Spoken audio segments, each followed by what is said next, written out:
This is not only one of the greatest books ever written, it's maybe the only one of its kind. It's a book I've not just read, but reread and read again and again and again, because every time I get something new out of it. Talking about Marcus Aurelius's Meditations. And what I want to do in today's episode is give you some reasons to read Marcus Aurelius. I just want more people to read what I think is one of the greatest works, not just of literature, but of human, artistic, philosophical, and spiritual creation ever done. In book 5, Marcus Aurelius talks about the proper role of philosophy in life. He says it's not as your instructor. He says it's as a kind of medicine, an ointment. He describes this sort of ancient remedy for this eye illness where they would crack an egg on you or something like that. But that aside, what I think his general point he actually is taking from Epictetus, who said, you shouldn't leave my philosophy class feeling good. You should feel like you just came out of the hospital. He says, because you weren't well when you entered. The point of philosophy is to challenge you. It's to make you uncomfortable. It's to fix the illnesses of the soul, of the mind. Even though there are passages of meditations that are soothing and reassuring, a lot of them are jarring. A lot of them make you uncomfortable. A lot of them really make you think, or a lot of them maybe you instinctively disagree with. But that's the point. Philosophy is not supposed to be your instructor. It's supposed to be a kind of medicine. You have the most powerful man in the world in an empire 2,000 years ago who believed preposterous things about where the universe came from and even their sense of right and wrong. And the Romans were like us and then were utterly not like us. And no one was more removed from normal modern life than the emperor. You crack open this book, Meditations, to himself. And it's not just, oh, I get a sense of what he's talking about, but it sounds like he's speaking to you with what you are dealing with right now. What it is ultimately is the specificity, the total insularness of it makes it utterly generalizable and relatable. He was authentically being himself, and in that way manages to speak to millions for all time. What's incredible about this book, one of the best-selling philosophy books of all time, one of the most influential philosophy books of all time, one of the most unique philosophy books of all time. Because what Marcus Aurelius' Meditation starts with is his list of debts and lessons. The things he learned, the people who made him who he was, the lessons that he wants to pass on. So it's not his pontifications, his theories about the universe. It begins with the people who helped shape him, who formed him, who gave him insights, and how those lessons shape him even to this day. Marcus Aurelius' meditation should have no value to us whatsoever. It should be inaccessible, impractical, writing notes to himself on the front lines of a war in Greek, never intending it to be published, never expecting it to be published, not thinking of you or I at all, writing totally about his own unique issues and problems and fears and worries and desires and aversions. But there's something, I think, about the specificity of it that actually makes it so general, that makes it so universal. The best comedy is incredibly specific and incredibly universal, and that's the beauty of Meditations, is that it's not for you, it's for him, a human being who had a lot of similarities to us. He managed to create something timeless and universal and practical and real and authentic.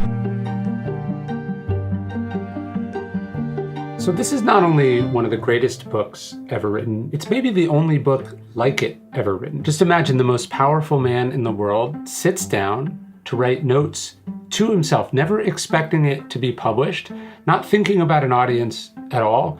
It's a book to himself, for himself. It's a book for the writer, not for the reader. And yet for almost 2,000 years, it's been a book that's changed the life and the lives of millions of readers, myself included. I'm talking about Marcus Aurelius' Meditations. Now, if I was to describe to you a book that's only a couple hundred pages, there's no intense or complex philosophical concepts, that it's about seemingly simple things like how to deal with your anxiety, how to not be corrupted by success, how to deal with annoying or obnoxious people, you'd think this would be a straightforward, easy book to read, but it's not. So I've been answering that question now for almost 20 years. How do I read Meditations? What translation should I read? What should I take out of it? So myself and the team at Daily Stoic have been hard at work on an awesome new course designed to help you do just that. Sort of a book club companion, how to read Marcus Aurelius's Meditations. Whether you're brand new to Stoicism or you're trying to take it to the next level, that's the thing about this book. Even if you've read it, you get something out of reading it again and again and again. Marcus Aurelius talks about how life is like a river and we never step in the same river twice. And it's true for this book, which I myself have read now hundreds of times. It's a bunch of custom, self-paced modules that give you everything you need to know about every little part of the book. There's video messages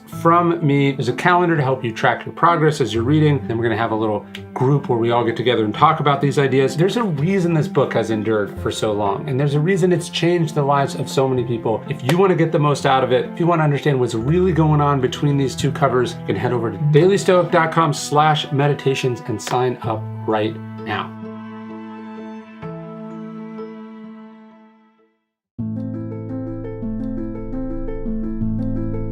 I first read this book when I was 19 years old in my off-campus college apartment, and I took from it certain things. I've reread this book at least 100 times. Every time I pick it up, I get something different. There is this theme in Meditations of rivers and change, and ever-flowing nature of time. The Stoics were fond of this idea from Heraclitus that we never step in the same river twice. So what I got out of Meditations the first time when I read it as a teenager, and what I read it now in my mid-30s, having experienced things, gone through things, the book is exactly the same, but I'm different. What I take out of it is different. When I read Meditations for the first time and I hear Marcus Aurelius talking about the plague, I think he's being metaphorical. And then 2020 comes along and we go through our own and we realize, oh, he's being metaphorical and literal. We have to understand that Marcus Aurelius experienced so many of the things that you and I experience through the course of our lives. But as the Zen saying goes, when the student is ready, the teacher appears. Your experience is who you are in that moment, what's going on with you at that exact second in your life. That's what opens you up to this ideas. So when I say you should read Marcus Aurelius's Meditations, I don't just mean grab this book, the Gregory Hayes translation or whatever, and read it once. I'm saying, no, you have to have a lifelong relationship with this text. It's a multi-year ongoing journey that you go through it over and over and over again because you get something different out of it each time you read it. And that's continued to be true for me every single time I read it, including the time I'm about to spend with it right now. We do ourselves a disservice when we make historical figures into more than what they are, when we forget that they were human beings doing the absolute best that they could. They weren't made that way, they became that way. One of the passages in Meditations, Marcus Aurelius says, fight to be the person philosophy tried to make you. It's important we realize that he was doing precisely that, fighting to be Marcus Aurelius. He wasn't just naturally this guy, he wasn't naturally wise, naturally courageous, naturally just, naturally disciplined. It was an effort for him as it is for all of us. It was a daily struggle. In fact, that's what Meditations was. It's the log, the historical record of Marcus Aurelius fighting to be what he wanted to be, what he was trying to be, like all of us, not actually getting there the vast majority of the time. That's what we're trying to do. We're all trying to fight to be what the better angels of our natures know we can be. We're fighting to be what we're capable of being. We're fighting who we know we want to be. We fight to be the person that philosophy tries to make us.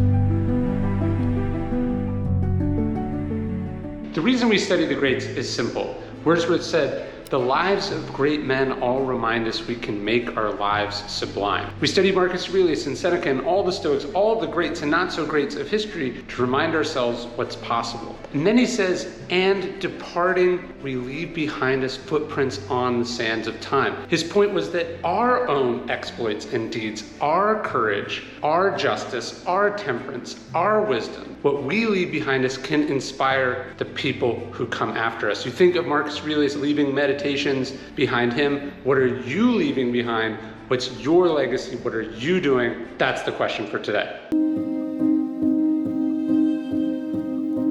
In one point in Meditations, Marcus Aurelius tells himself to take Plato's view, to zoom out, to see things from above. And he does that. He talks about how enormous armies fighting over a border, a whole country, could be not that dissimilar from a far enough view to ants fighting over a piece of food on the ground. It's beautiful and quite impressive that he could come to this point of view because, In Marcus's time, the highest he could have gotten off the ground was a couple-story building or maybe the top of a mountain. He didn't have the access to an airplane like all of us do.